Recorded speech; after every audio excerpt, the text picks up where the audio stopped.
अच्छा इहे हुई कि यहाँ विशैला सरपन कुली के भोजन बनला से पूर्व हमसे बियाह करला। दोनों जानी के समस्या हल हो जाई। हम अपने पत्नी के धोखा देके अपने कोनो भी समस्या का हल ना कर चाहत बानी रूपवती जी। हमके पूरा विश्वास बा हमरे वैष्णवी पर कि अगर हम ओकरे तक ना पहुंच पाऊनी तो वैष्णवी हमरे तक पहुंच जाये हमके ढूंढत ढूंढत। असंभव। हमरा अनुमति के बिना कोनो मनुष्य यहाँ कदम भी ना रख सकेला। रउआ हमरे वैष्णवी के आम लेकी समझे का गलती मत करब रूपवती जी, काहे से कि वो छठी मैया की बिटिया बिया।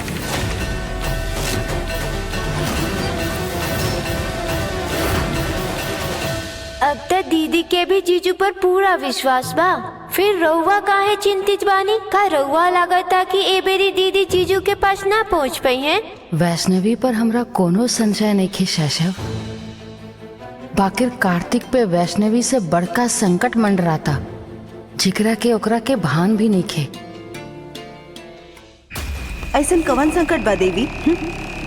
नागलोक के कुल वस्तु मनुष्य जाति खातिर विषैली बा देवी।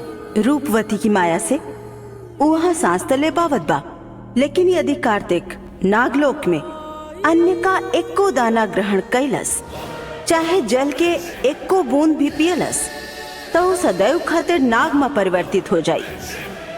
फिर चाहे वैष्णवी आवे या खुद षष्ठी, केहू भी ओकरा के धरती लोक पे वापस ना ले जा सकेला।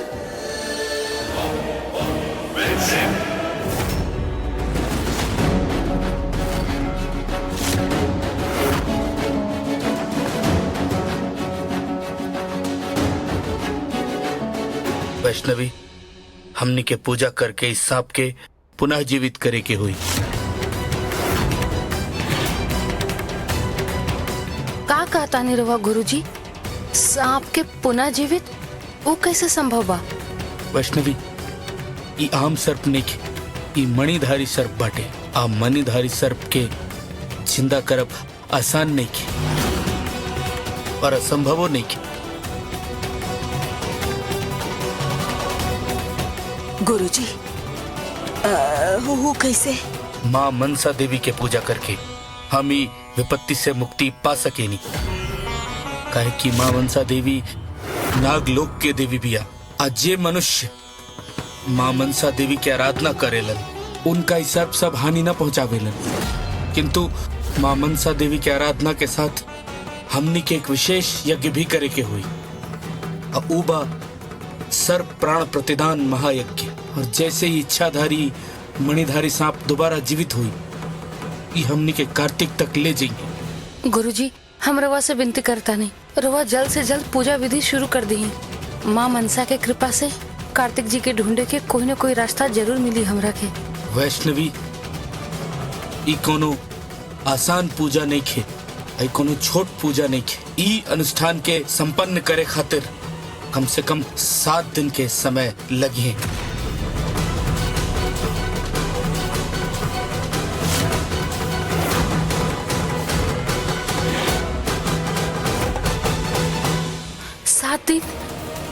सात दिन इंतजार करे के पड़ी हमरा कार्तिक जी के वापस लावे खातिर।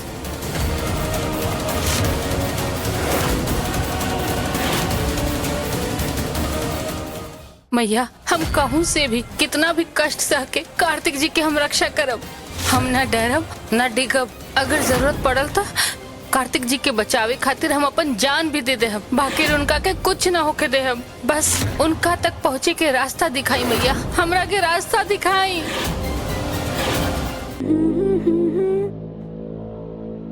अरे वो लैपटॉप पर टक टक करल बंद करी, तैयार हो जाई।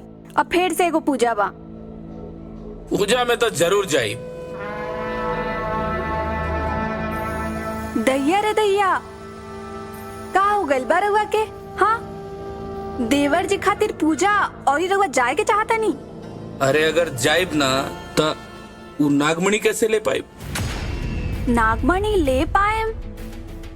अरे बैठा, ये देखा।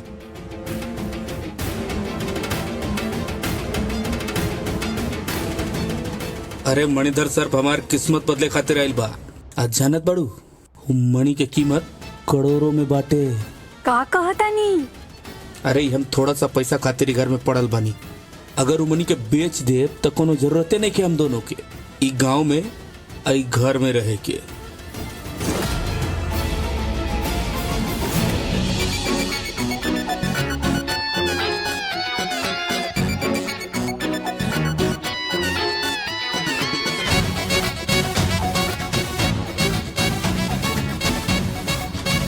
इक्का दुक्का तो रउए जानता नी।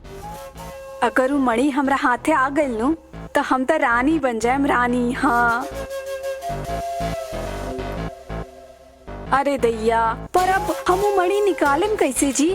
उ गुरुजी ता उहे पहरे पर बैठल बाड़े और राउर लाडली दादी जी उ फटीचर बुढ़िया उहे डटल बाड़ी। अरे तबे तक कहता नहीं कि पूजा में जरूर जाई। देखा 7 दिन के अनुष्ठान बाटे आ 7 दिन में उ सांप जीवित हो उके पहले हमनी के कुछ भी करके उ मणि के अपना कब्जा में कर लेबे, बुझी? और देवर जी, अगर वो मणि हमनी ले लेनी तो उ कब वो वापस ही ना आयन।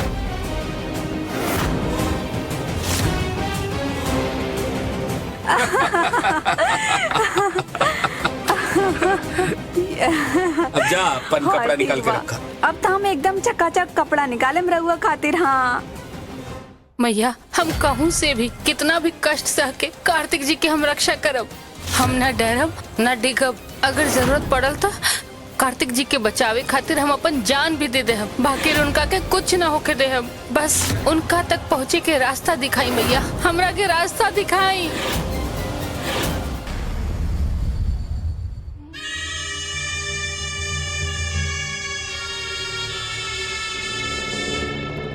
देखा हम तोहार कितना सेवा करतानी। ईता हर पुरुष के स्वप्न होला कि हमरा जैसन सुंदर स्त्री ओकरा के अपना हाथ से भोजन कराए। अब ऊ स्त्री ओकर पत्नीए होखे ई आवश्यक तो नहीं खे। रहुआ समझत ना बानी, हमार सपना और हकीकत सब वैष्णवी बिया। नहीं ओकरे पहले नहीं बाद और ना ही यहाँ तोहार वैष्णवी यहाँ कबो ना पहुँच सकेली कार्तिक। अगर वो प्रयास भी करी तो उनके 5 लोग से गुजर के यहाँ पहुँचे के पड़ी। अटल लोग, विकल लोग, सुतल लोग, तलातल और ही रसातल लोग। ताकि कोनो भान नहीं खे कि यहाँ 1 गो लोग के रास्ता तय कईल कितना कठिन बा। और ये वैष्णवी जैसन मनुष्य खातिर त संभव ही नहीं खे। तोहार वैष्णवी हमरा शक्ति के समक्ष कुछू नहीं खी। अब तू चाह या ना चाह, हम ताके नाग बना के आपन इच्छा अवश्य पूरा करें। तो फिर इतना शक्ति रहला के बाद भी तुमरा वैष्णवी के अच्छे से ना जानत पाड़ू। जहाँ सबका शक्ति खत्म होला वहाँ हमरे वैष्णवी का शक्ति शुरू होला। माता रानी का आशीर्वाद बकरा पर केहू कुछ ना बिगाड़ सकेला। मैया, गुरुजी का तारण के कार्तिक जी के वापस लावे में हमने के 7 दिन लगी है। बाकी हम तो कार्तिक जी के बिना 7 पल भी न रह सके ने। 7 दिन कैसे रहा मैया? और अगर इन 7 दिन में पूजा विधि संपन्न ना हुई तो ओकरा में कोनो बाधा आ गई तो कार्तिक जी के कुछ हो गई तो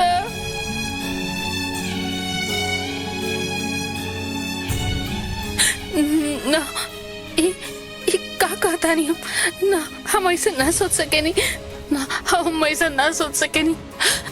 हमरा रवा पे पूरा विश्वास बा मैया। हम जानत आने की रवा हमार सहायता जरूर करब। उचित बा। यदि तोहार वैष्णवी यहाँ पहुँच गईली तो हम ओकर शक्ति भी देख लेम। लेकिन तब तक के खातिर हमके अतिथि सत्कार के अवसर तदा देखा कितना स्वादिष्ट व्यंजन लाइल बानी तोहरा खातिर। ला ग्रहण कर।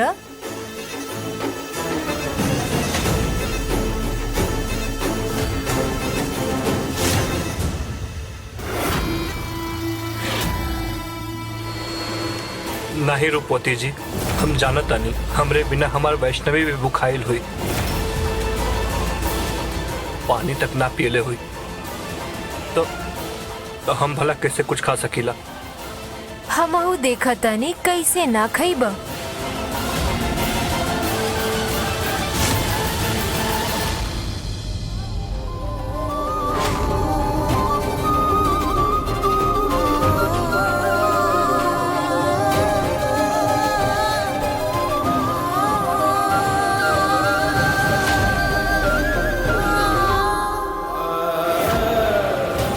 मैया, हम कहूँ से भी कितना भी कष्ट सह के कार्तिक जी के रक्षा करब। हम ना डरब ना डिगब। अगर जरूरत पड़ल तो कार्तिक जी के बचावे खातिर हम अपन जान भी दे देहब। बाकी उनका के कुछ ना होके देहब। बस उनका तक पहुँचे के रास्ता दिखाई मैया, हमरा रास्ता दिखाई।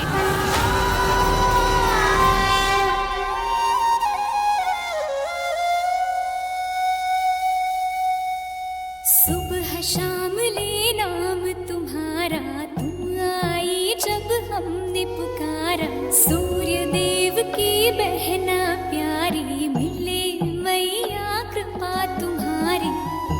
तुम ही सहारा छठी मैया,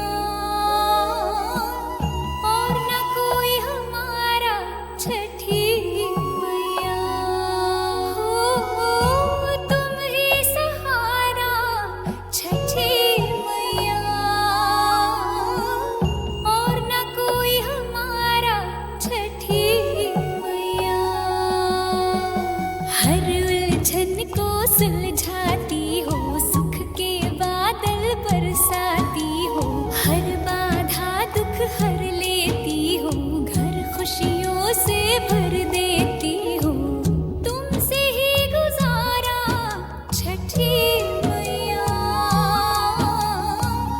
और न कोई हमारा छठी मैया।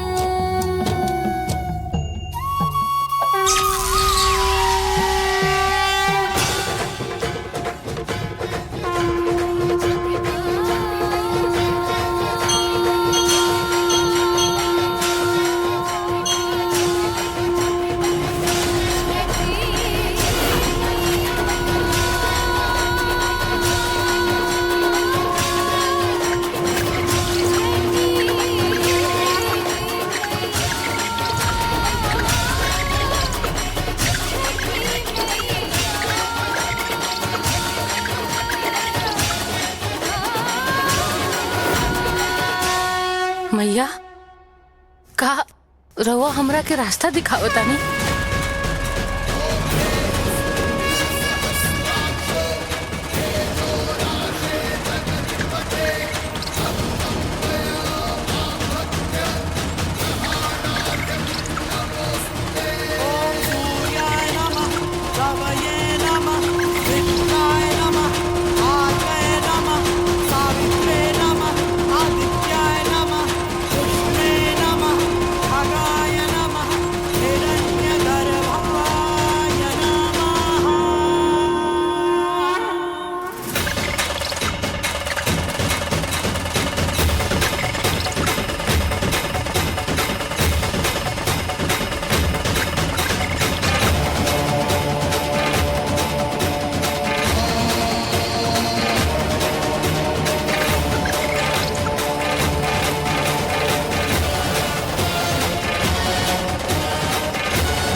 मान गईनी तहारा शहन शक्ति के कार्तिक, लेकिन ई कैसन हट ह?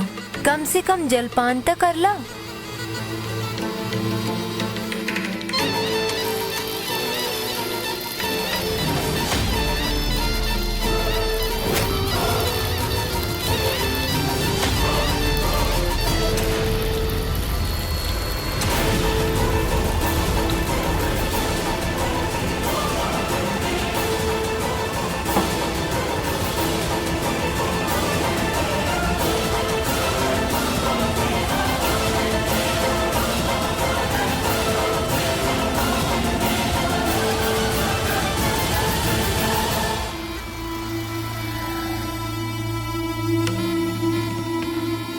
अच्छा ठीक बा, अगर तुहार वैष्णवी तह के ढूंढत यहाँ आई तो हम तारा के ओकरा साथे प्रस्थान करे दें।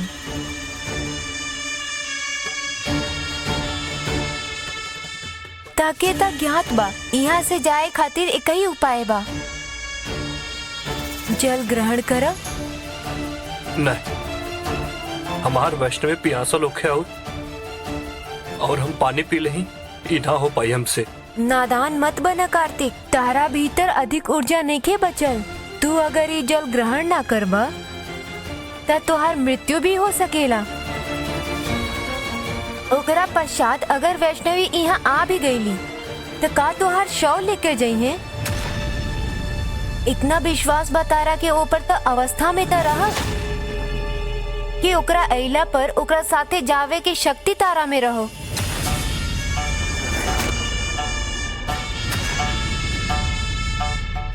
इला जल ग्रहण करा।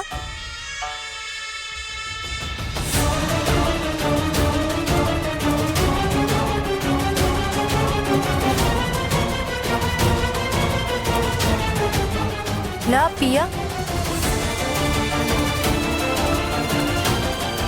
लेकिन यदि कार्तिक नागलोक में अन्न का एको दाना ग्रहण कैलस, चाहे जल के एको बूंद भी पियलस, तो सदैव खातिर नाग में परिवर्तित हो जाई।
निर्गमन के सारा द्वार तारा खातिर बंद हो चुकल बा, काहे से कि जे ए लोग के अन्न जल ग्रहण करेला उ हम जैसन बन जाला। कुछ ही देर में तू एगो नाग बन जाइबा। फिर पृथ्वी लोक और वहाँ के वासी से तोहरा संबंध के अंत हो जाए।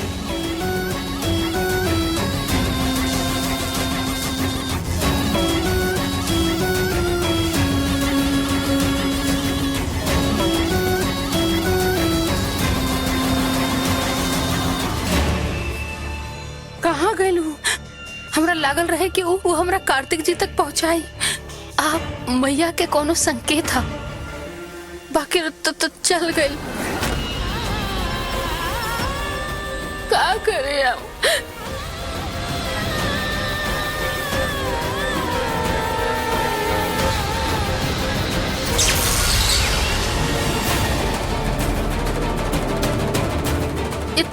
द्वार ई तो वैसे ही द्वार बा जैसे जिकरा से कार्तिक जी गायब हो गए रहन। जय छठी मैया, रउआ हमार प्रार्थना सुन लेनी। हमरा ये रास्ता दिखाई नहीं। कार्तिक जी हम आवता नहीं, हम कुछ ना होके दे हम रउआ के। हम आवता नहीं कार्तिक जी। कहाँ बानी रउआ कार्तिक जी? कार्तिक जी, कार्तिक जी, कार्तिक जी कहाँ बानी रहुआ? कार्तिक जी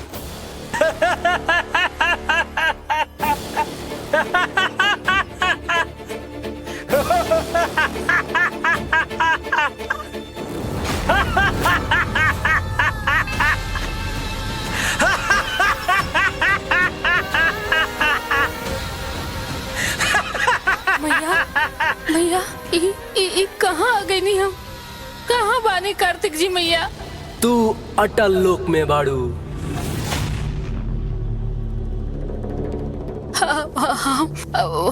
हमार पति शायद नागलोक में बाड़े। हमरा उनका के पास जाए के बा। हो जाए खाती तो के और 4 लोग के पार करे के पड़ी। 4 लोग? बाकी हमरा कुछ दिखाई नहीं के देत। तू एगो साधारण मनुष्य बाड़ू। जब तक कौनो मनुष्य कौनो घोर तपस्या ना कैल होई, अपना मनुष्य शरीर से मुक्त ना भइल होखे, उ ई लोकों के दर्शन ना पा सकेला। फिर तू एजा कैसे आ पहुँचलू? हमार छठी मैया हमरा के रास्ता दिखैली है। फिर तो आगे के मार्ग तो के उन्हीं से पूछे के पड़ी। हमरा कुछ समझ में नहीं के आवत मैया, ये अंधेरा में हम कार्तिक जी तक कैसे पहुँचे?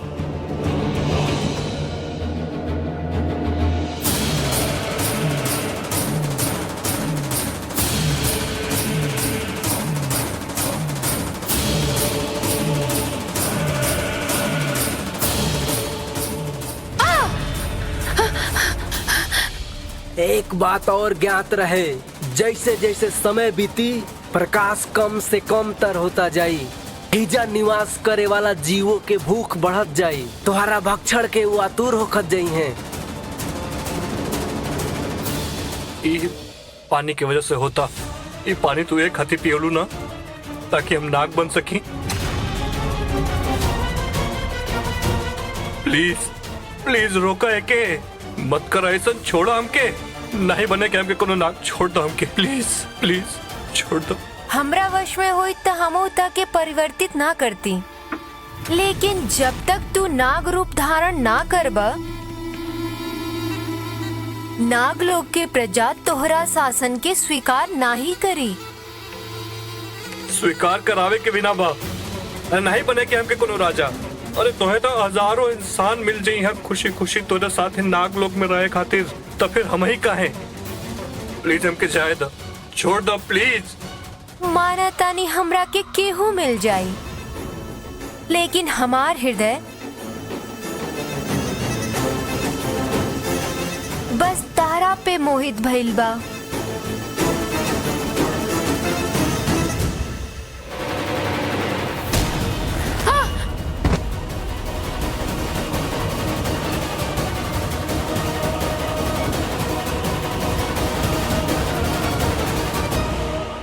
मैया का करी? अब कोनो रास्ता ना बचल। यही खातिर अब रहुए एगो रास्ता बानी। हमरा कमरा कार्तिक जी तक पहुंच जाई और कार्तिक जी के रक्षा करी मैया, उनका रक्षा करी।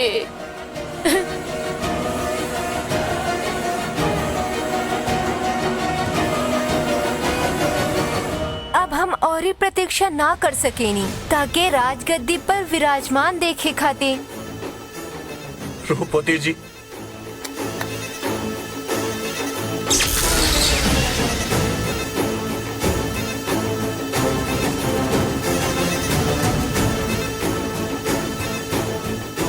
ले जा लो इनके और राज अभिषेक खातिर वस्त्र पहनावल लो।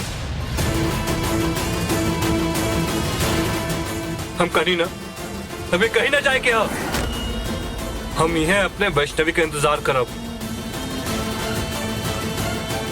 ओम ऐं ह्रीं क्लीं चामुंडाय विचे।